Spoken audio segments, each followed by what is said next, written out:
I am a Red camera owner and operator. That's all I shoot with, all of my work. But recently, I just picked up a Sony FX30. Can it pair well with the Red? How does it stack up? We talk about that in the lounge today. What's going on, family? Welcome back to the lounge. It's your boy A1. So like I said, today we're going to talk about Sony's little guy, the Sony FX30. It's the little brother to the Sony FX3. It's one of their smaller cinema line cameras. So what I want to do is just kind of talk to you about why I bought it, how I plan to use it, and if it stacks up well to a Red camera. Can you use it and pair it with the Red camera? So we're going to talk about that. So first things first, I've been looking for a smaller camera to not only use as a B cam or a C cam, but also to kind of replace my Red camera, which I'm shooting with right now in studio. So have kind of like a dedicated studio camera, but at the same time, if I need to, I can take it out into the field and use it and make some money from it. So coming from like the clientele that I work with, I'm shooting a lot of like documentary work. I'm shooting a lot of TV work. I do some commercials. And so when I do a lot of like TV and documentary work, I'm working with like ESPN, I'm working with like NBC, CBS. A lot of times if I'm doing a 2-camera setup, I will bring 2 Reds out. So like I'll bring my Red and I will rent out another one. Especially if we're doing like cross shooting, like a reporter and talent. And we have, a lot of times you'll have either 2 cameras and we'll have 3 cameras. And that's when I'll use something small like an A7S, or like now I could use an FX3. But there are also a lot of times where, the producer or the director will say, hey, we can shoot Red and just bring out like a smaller mirrorless camera. And a lot of times they'll say just bring out like a small Sony, which means like an A7S2 or A7S3. Clients really don't care as much about the specs as we do as cinematographers or like as YouTubers. You can geek out on the specs all you want, but when it comes down to it, clients just really care about like 4K 60. They care about the brand. So a lot of times like producers will ask for Sony. And so that's one of the biggest reasons why I picked up a Sony camera, even though I've never owned a Sony camera. I don't have any Sony lenses. And I felt like the FX30 just checked out all the boxes that I needed in my workflow. And so when it comes down to, needing full frame, I don't need full frame. My Red camera is a Super 35 camera. I can, use my lenses with this, even though it's not Sony, if I just put a converter on it. And now I don't have to, only use full frame cameras if I was to buy the FX3. Another reason why I really was fond of the FX30 is because the FX30 is half of the price of the bigger brother, the Sony FX3. And so it came down to the brand. I feel like when it comes to a lot of the TV work that I do, Sony is becoming kind of like an industry standard and so like a brand and a camera that people can trust. And I feel like that's why a lot of people request if it's going to be a B cam or a C cam. I've never had a client say, hey, can you bring out a Blackmagic, or hey, can you bring out a smaller Canon? No disrespect to those cameras, so don't, or those brands. I've shot with all those brands. The Ursa Mini G2, the G1. I've shot with Blackmagic 6K Pro, Blackmagic 4K. I started my career with a smaller guy, the Canon T2i. Like that's how I started my career early on in college and in the first like years of my profession.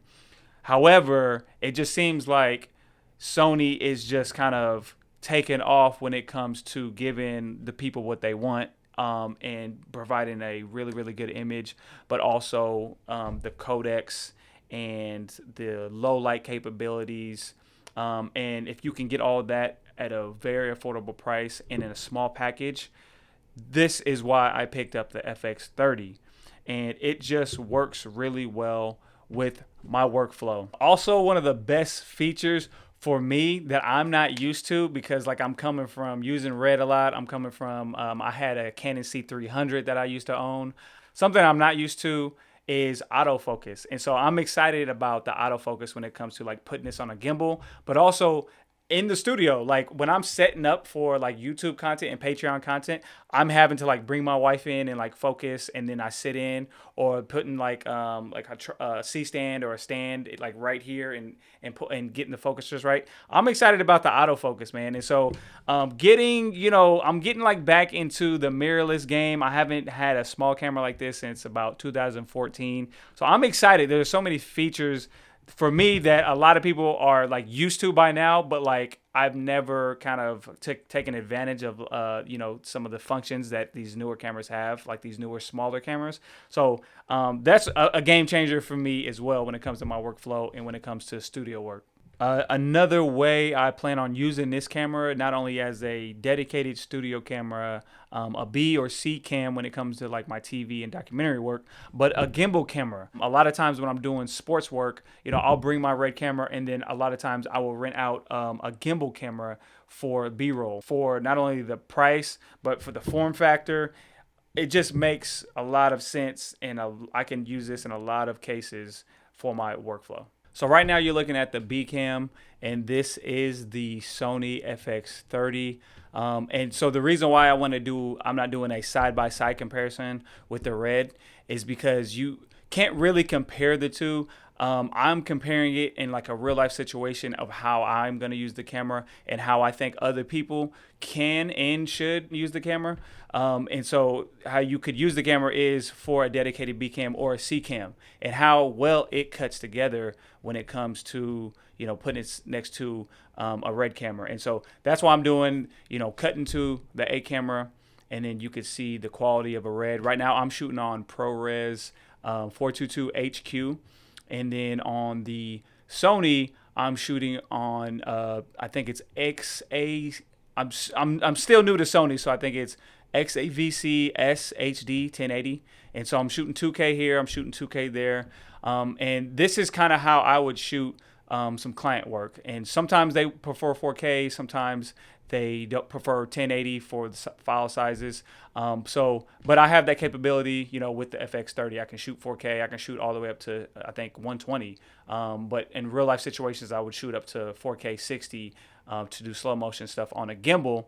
And so the reason why I wouldn't compare, I'm not going to do a side-by-side comparison to the Red, is because when it comes to the image quality, I'm going to be honest with you, like every time I shoot with the FX6, I'm just like blown away with Sony's image quality. I just think that they've come a long way.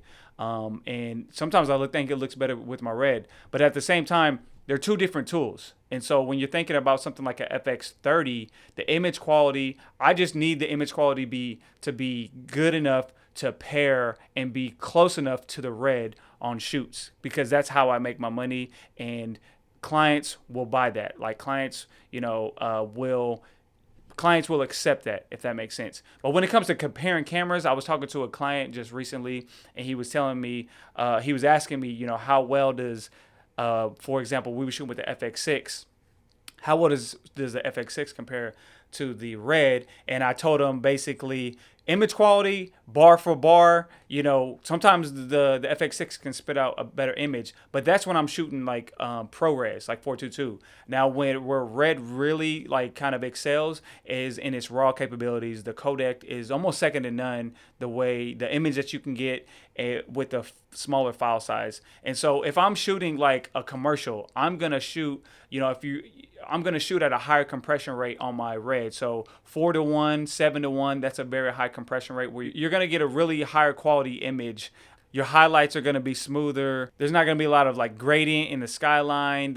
It's just the higher compression you shoot on the Red, the more it excels. And so if I was to shoot on like a 4:1 or 7:1, like I shoot with commercials on Red, and I was to compare that to the Sony FX30, even if it's like a 4K, I don't think it really compares. And so there's different capabilities that you have with like a cinema line Red and Airy when it comes to like a Sony FX30 or even the FX6. There's just different things that you can do, and different things that clients kind of like expect and recommend when you're doing like high-end commercial work. And so that's the reason why I wouldn't compare the two. But for me, I really think that the FX30 does pair well with my Red, and so that's another reason why I bought it. Now, do you think it pairs well? Does it work with your workflow? Can you use this as a cam? I'm sure a lot of people do. Can you use it as a B cam? What camera are you using with your A cam? Those are things that you need to kind of figure out, answer for yourself and your workflow, and if it works for you. But for me, I really think that the FX30 does well. It pairs well with my Red camera. So how exactly am I planning to, recoup my money when it comes to, buying into this camera, and how I can basically get this thing paid off within the next couple of months when it comes to my shoots as a B cam? I'm going to detail every single number and how I'm going to do that in the Patreon. So this episode is sponsored by the Cinematography Lounge Patreon. If you're interested in going deeper when it comes to cinematography and the business of cinematography and how I've been able to grow to a 6-figure income just doing cinematography alone, then check out the Patreon, where I go a lot more deeper into the details, into the numbers of what I'm charging, cinematography breakdowns, and also if you're interested in kind of figuring out how exactly I'm going to use this to pay off itself and what I'm going to charge, I'm going to break that down in the Patreon, so go check it out. That's all I got for you guys today. Like I said, this wasn't like an in-depth, review of the Sony FX30. There are like hundreds of videos like that on YouTube, but I just wanted to talk about how I plan on using it, if it pairs well with my setup and the clients that I deal with, and I think it does, and I think it will. I'm excited about using this camera. I'm excited about joining the Sony family.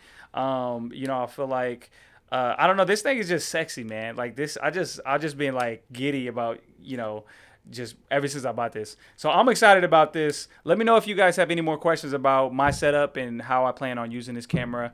I hope that this has been helpful for you guys. If it has been helpful for you at any point, please hit the subscribe button, share this with a friend, and I hope to see you guys next time. Peace.